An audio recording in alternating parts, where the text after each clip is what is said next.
What's going on, everyone? So the San Antonio Spurs still have one roster spot to fill. Right? You saw them bring in Lindy Waters with that other one.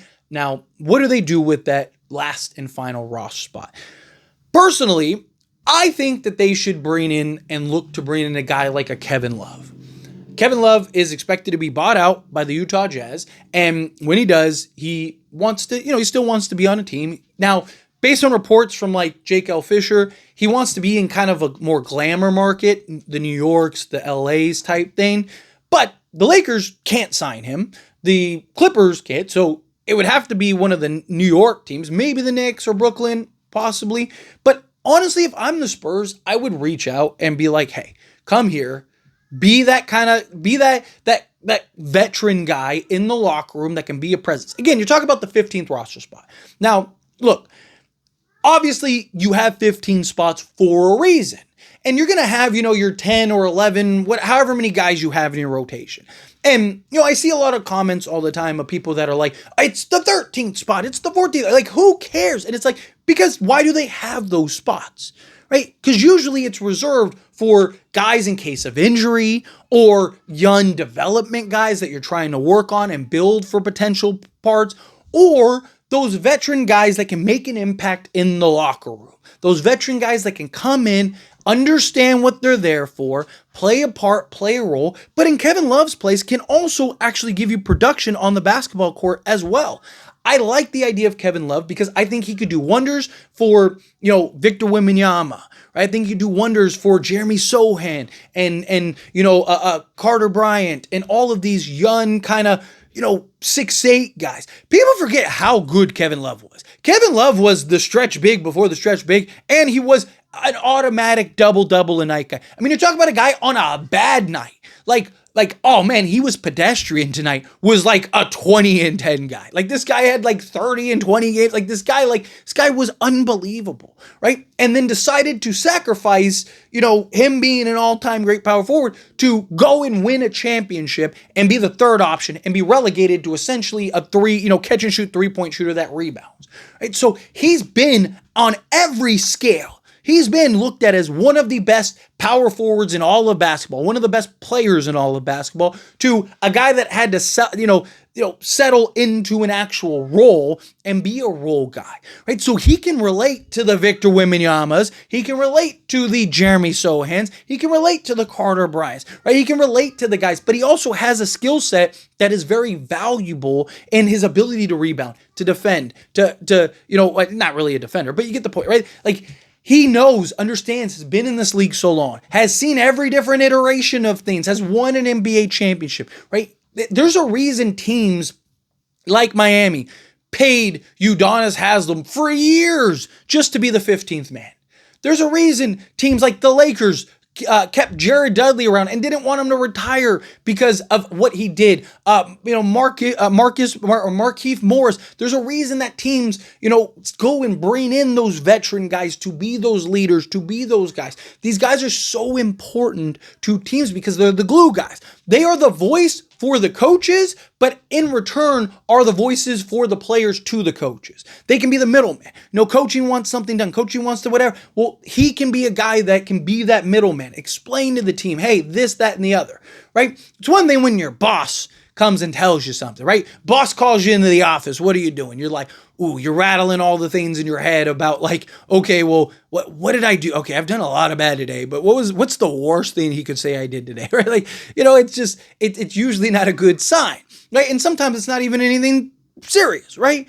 But when when somebody goes and says, hey, can you tell John this, right? And then your coworker comes and is like, hey, Tyler, like, you got to chill on this. It's like, good looking out. I got you. Thank you. Thank you for looking out, right? Like, that's what Kevin Love can be. Kevin Love can be the voice for the team. And, you get players that, they don't want to rock the boat. They don't want to do things, right? So you go and you confide in a guy like a Kevin Love. Hey, man, this is how I'm feeling right now. And he can relate. He can maybe talk you down. He can kind of cool things out. Or he can go, if it is a coaching thing or whatever, he can go talk to the coaches for you. He can go because he's respected from a coaching to a player standpoint. And he's lived it. He's gone through it all. But he's also a guy that can still give you production. He's a guy that still can do things out there on the basketball court that are very beneficial to this team. He's not a guy that I'm looking to be in the rotation heavily or anything like that. He's not a guy I'm looking to have play, 15 to 30 minutes a night. I wouldn't mind during the regular season if he's playing spot minutes here and there. A guy gets the night off, or, they got a couple, like Wemby's played they had 3 straight overtime games and Wemby's just gassed. Like, let's give him, 10 minutes less tonight. And let's go with Kevin. Kevin, you're getting 10 minutes tonight, right? Like that kind of thing. He's a guy that in a pinch, if you need him, he can come in, slot in, and play that role for you. But it's not something that you need him or are looking for him to necessarily do. You're looking for him to come in and just be that veteran presence, just be that locker room stability guy, be the guy that can communicate to the players, and be a guy that can help work with, again, all of our guys. Dude, he could do wonders for Victor Wembanyama. He could do wonders for Jeremy Sochan, right? And they're going to have to figure some stuff out with Jeremy Sochan. He's going to be due for a new contract. Right? And so far, we haven't heard anything about that. We haven't even heard rumors whether they're going to extend one to him or not.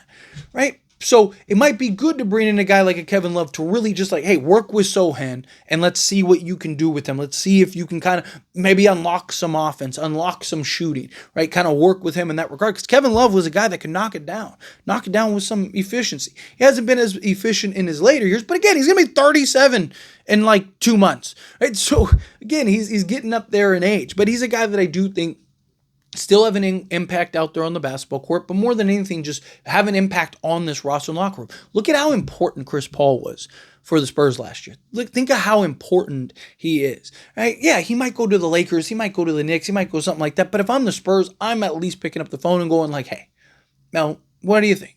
Right? We'd love to have you here, be here. There's no state tax, right? Save some money. Getting a vet minimum anywhere, but you make a little extra money. You get to come in, be a mentor. We'll find you some spot minutes here and there, find you a role somehow, some way. But really, you're here to be a locker room presence. I think he would accept that. I think he'd be on board for that. But let's go over the numbers real quick. Last year, 23 games, 11 minutes per game, 5 field goal attempts on the dot per game. 35.7% from the floor.